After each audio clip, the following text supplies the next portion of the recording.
I married my wife, who her family is originally from Pendleton, and I mean, we're talking 1800s.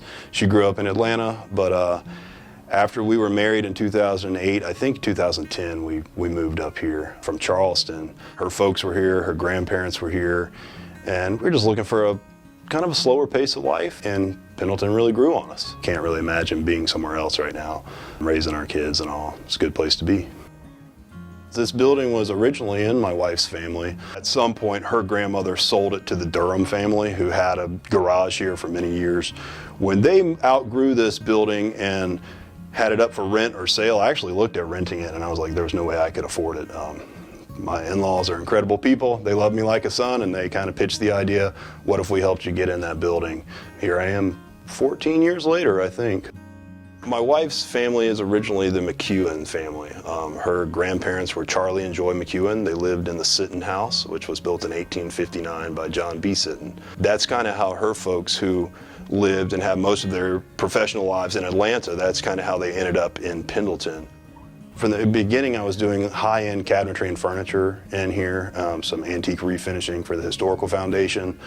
But music and lutherie has always been my passion. And so I was playing in a couple string bands and stuff, and I wanted to upgrade my guitar. After playing some higher-end guitars and being pretty underwhelmed by them, I said, let me take a step back and think about putting the money into the tools that it takes to build acoustic guitars, because I was not tooled up to do that. I was building a few electric guitars as a hobby on the side. And so I built this guitar. This is #1 in the shop here. And it took off. I was playing it a lot, and on stage and stuff, and just kind of being connected in the local music scene. It got some traction. People are like, "This is a really cool sounding playing guitar." After about a half a dozen acoustic guitars, I realized I'm barking up the right tree. I'm consistently building good sounding playing guitars. Structurally, they're all there. And so I kind of started shifting gears. Putting the word out to my friends in the music community that I do repairs and things like that. Commissioned a few more guitars here and there. And really, just my wife has huge support, saying, this is what you've always been passionate about, do it, just go for it. And so it's just kind of snowballed, really. It's kind of evolved. And I started doing less and less cabinetry and furniture, stopped doing refinishing altogether, building more and more guitars. And finally, I just said, I can't keep pulling off to do cabinets and furniture. This is what I'm made to do. Currently building my 69th guitar. I've got the wood set out to build number 70, and I'm actually using local woods for that, well, indigenous to the United States, which is pretty cool. So it's a maple and western red cedar. They're great tone woods, and looking forward to making that guitar. What kind of feedback are you getting from the players who are using your guitars? Excellent feedback, really am. That's part of that drives me. People are so excited about their guitars that they're getting. They're upgrading from other guitars that are nice guitars. Just my guitars are known for exceptional playability, set up around the player's needs. That's the first thing when we build a custom guitar. We talk about what are you looking for out of a guitar, and we try to deliver on that. So set up for a player's needs, tonally, they're going to sound amazing. And we're looking for a well-balanced tone so it doesn't get really busy or muddy, but plenty of projection and sustain still. So a lot of power, but clarity. It's an art. The guys that have been doing it for longer than I've been alive, I just like to shut up and listen to them because you can learn so much. I've got a lifetime of woodworking under my belt. Granted, I'm only 40, but I have done it my whole life, and so I really feel like that gave me a leg up in lutherie school when I went there and graduated in 2006, I think. I was already really familiar with a wood shop and all the tools, and I understood a lot about wood, grain orientation, all of that kind of thing. So, and had been playing guitar since I was 10, and so joining those two, it was meant to be, I think. My average is about 140 hours in an acoustic guitar. Can certainly have a few more hours in there, rarely have less. Really, finish work takes a long time, and so when I'm doing something like these guitars have a very high gloss lacquer finish. It takes a long time to achieve that. And everything is done in-house from scratch, from chunks of wood.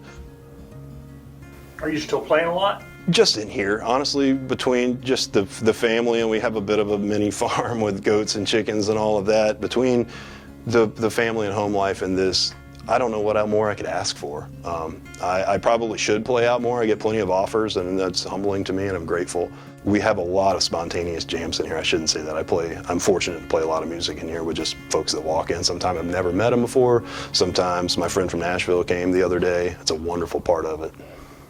Pendleton has exploded in the last 10 years. We've been here for 14 years, I think. I've sold a number of guitars just from folks that are new in town, walking around the square, and they saw me and said, whoa, handcrafted high-end guitars in Pendleton, wow. So it's definitely been working out for me too. Now, more often than not, I'm building smaller guitars. These are triple O guitars with a 12 fret joint, and then this is an orchestra model or an OM guitar. They're both smaller body. They still have a surprising amount of projection and sustain with a lot of balance. So they're a little more focused tonally than a dreadnought, which has a lot more headroom and can get a little bit busy, especially in a recording situation. But just from a singer-songwriter standpoint, and now that we have things like electronics, which are very easy to amplify a small guitar, small guitars are kind of all the rave again, and that's what, really the orchestra model is what I'm building most of now. And it's a really a fun guitar.